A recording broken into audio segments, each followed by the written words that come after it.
to push the same message on all of these platforms. So, you know, I think as an advertising agency and as a digital strategy consultancy, my job is a little bit different than probably a lot of yours, because I have to know all of it, and we have to have a POV on you know, what to do with Snapchat and how to market and advertise on all these platforms. And I think, you know, when you step back and be a little bit more authentic around what do you really have to say, and what channels make sense for you know, for what you have to contribute as a brand. You know, certainly as an individual, there's so there isn't one prescription for it. I think for folks that are potentially overwhelmed with because there's a lot of places online that want to take your money and sell ads, is to just kind of flip things around and come up with the message, come up with what you're about, and come up with you know, what you care about and what you have to say, and the platforms kind of figure themselves out in terms of, you know, if you have a lot of good video content and you're passionate about showing demos of what you do, you know, what you do as a business, there's a lot of opportunities there. If you're, so it doesn't have to be as overwhelming, and you don't have to be on every platform. Well, and Kristen and I were just talking about this out in the hall, and you know, it's, you know, there, even before social media got nuts, and it'll continue to get more and more nuts, and there'll be more and more platforms. Your channel and your message and your product ultimately need to be dictated by who your target is. Yeah. So know who you're targeting. You know, figure that out first, and figure out who you are. You know, if you figure out who you are and what makes you different, and you figure out who your target is, that will ultimately dictate what you're telling them, what you're selling them, and how you target them. And where you have to put it. Well, the channel. You know, what channel you have to put it.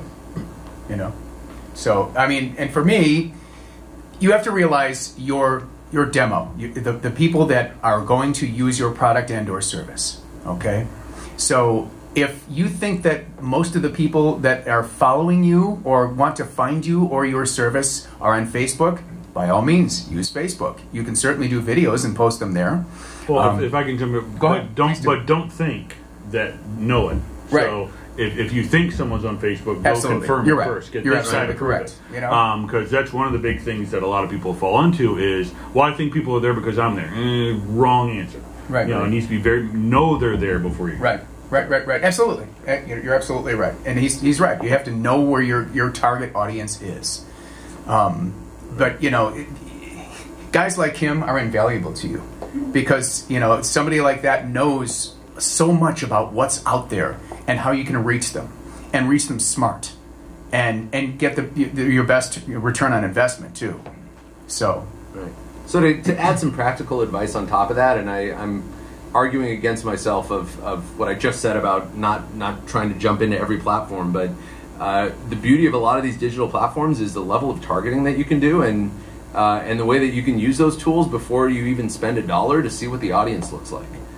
So between Facebook and Instagram, they're all on the same platform now. Twitter, even within Google, there's a keyword tool that tells you what the search volume is for any location you're trying to go after, and whatever words are relevant to your business. You can go you can learn and play in these platforms as if you're going to set up an advertising campaign and see if the audience is actually there. Anybody in the B2B space?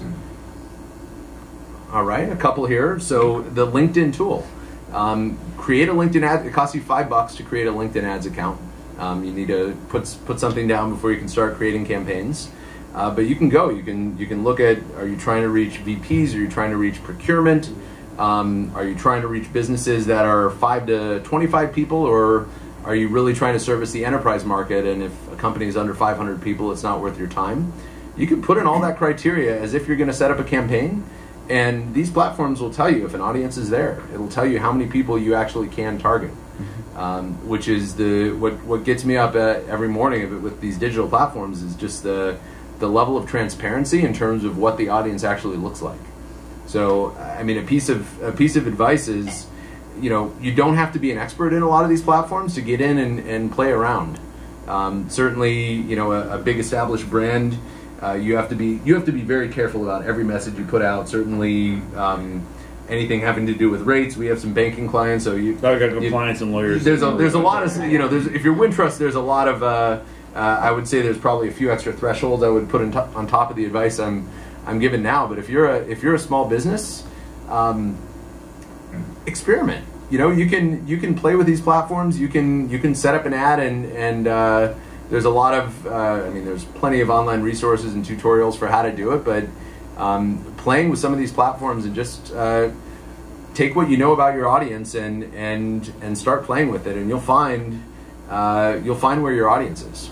And where all this tech stuff comes in, I have to say, as probably the oldest guy up here, I have to say that nothing beats the old school methodology.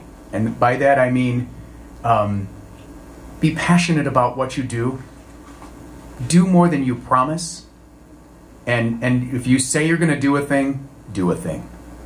You know, I see so many companies, and my biggest pet peeve with so many big companies out there is that they don't do what they say, or they have terrible service or customer service. If you can corner that market in your industry, I think you got something. I mean, that's what I do. When I tell people I'm going to do something, they know that they can take it to the bank. It's going to get done. You know, and I'm just, like I said, I'm a voice guy. So, but people send me stuff, they know they're going to get it turned around quick. It's going to be right. And if it's not right, I'll do it for them again for free. So there's something to be said about the old school marketing, you know, just be good at what you do and love it. Well, and to pile on that a little bit, don't discount the huge role that personal relationships and personal selling still have in the marketplace. You bet. You know, especially in the B2B world, there's no tech replacement for picking up the phone or visiting the customer. But even in the consumer side, especially when you're dealing with anybody that's got any kind of net worth or any kind of product that has a longer sales cycle, you know, the personal relationship and the personal interactions far more effective than most things I can do as a marketer. Right. They'll always remember that. Always. So I run a digital marketing agency. We buy ads to drive business to businesses. These guys ain't lying. So if I were to, and we did some analysis of this, our first 5 years, we drank our own Kool-Aid. I bought Google ads to promote my company that also buys Google ads for other companies.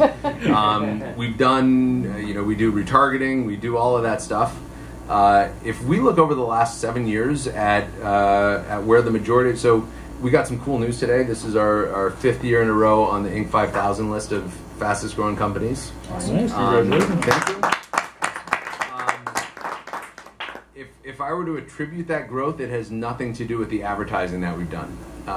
It's been referrals, relationships, doing right by the clients that we work with. 95% of our business still comes from referrals and relationships. Right. It gets you name recognition. It does. It gets you name recognition, but you're right. Like, we have to do our advertising. We have to drink our own. If our website was awful, which it was for a bunch of years, we still did business somehow. You know, we would probably have a tougher time selling people when they came through the door. But it's referrals. We had a couple of big partners when we started out that we just another piece of advice. We had a business plan to go after SMBs and go after that market, which is still white space in terms of adopting digital marketing because it's so complex, and you know, small companies don't have the time to spend all day working in Google and Facebook. So there's a market opportunity there, and that's where we started. But go where the food is. You know, we found some partners in some very large agencies that had these big clients. Some of the ones that I named at the beginning of the intro here, who didn't know what to do when it came to digital and analytics and search marketing.